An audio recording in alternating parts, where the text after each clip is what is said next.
As a small field, type design is a profession where the most famous of designers can go unrecognized in public places. Tobias Frere-Jones is one of the most important type designers of our lifetime.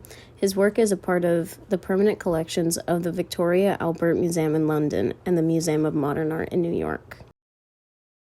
The young Tobias was influenced by words at a young age, being born into a family of writers, editors, and publishers.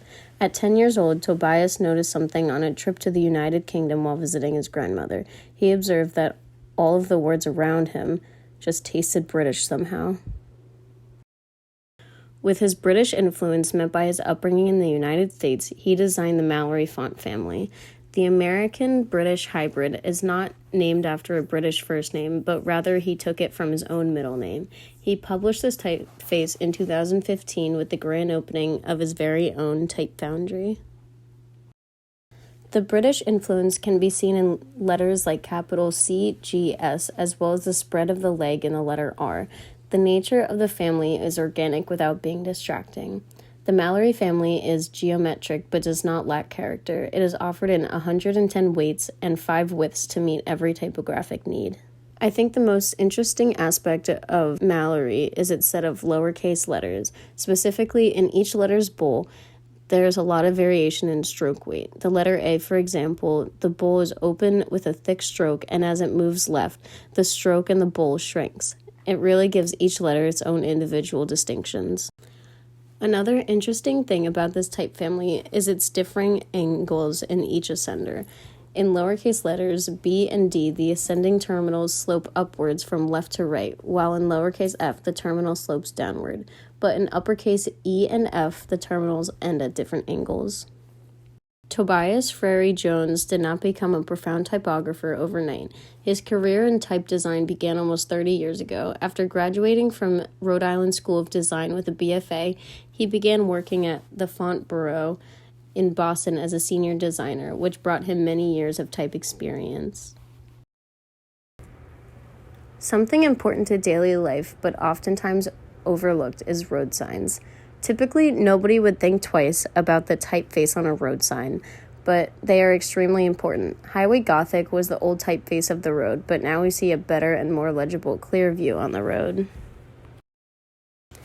Interstate is a neo-grotesque sans serif typeface. Tobias got his inspiration from Highway Gothic, which was the official typeface of the American Federal Highway Administration, originally designed in 1949 by Ted Forbes. It's a great for signage, but because of its wide spacing, it is best displayed in print. It is quite possible that you've come across the typeface Interstate at one point in your life. Designed during 1993 until 1995, it was created as a homage to the quirky American road. Interstate has made appearances on Sesame Street, Citibank, SoundCloud, and in recent signage for Southwest Airlines. Tobias designed Interstate, keeping its appearance in print in mind.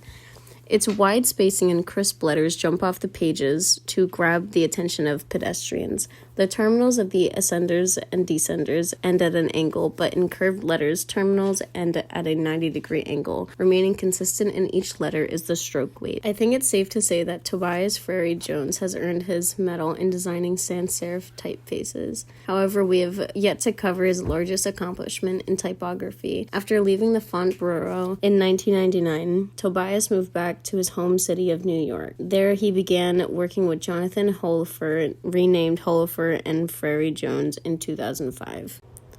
While working in New York, the magazine company GQ requested a masculine and geometric sans serif typeface. The idea for Gotham came to Tobias one day while walking down the streets of New York. He took particular interest in the lettering on Manhattan's Port Authority bus terminal sign. Gotham was released in 2000 and is probably the most widely used typeface of our lifetime. The simplicity of the family gives it the ability to be used in almost every situation. Its modern and sleek approach won't ever go out of style. Gotham's stroke weight is almost completely uniform, with very unnoticeable exceptions. There is no frill to the type family because there is not meant to be any. It is stripped of anything unnecessary in terms of letter legibility. Gotham gets right down to the basics. Gotham has a fairly tall X height. This allows for the reader to see more of the body of each letter. For example, the bowl of the lowercase letter B is extremely circular and is almost completely identical to the bowl in the lowercase letter O. Essentially, all bowls in this type family are perfect circles. Shortly after GQ magazine's license on Gotham expired, many brands picked it up and it grew in popularity very quickly.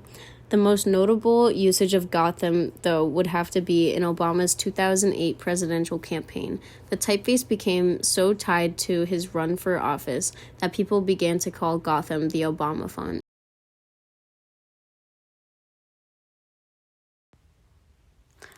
Obama's campaign was definitely not the end of the road for Gotham.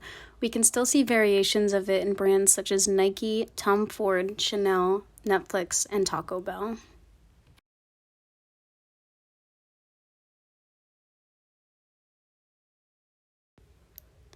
Over his 30 years of experience, Tobias Ferry Jones worked on countless designs. Some of his most popular typefaces include Interstate, Gotham, Mallory, Tungsten, Conductor, and many, many more.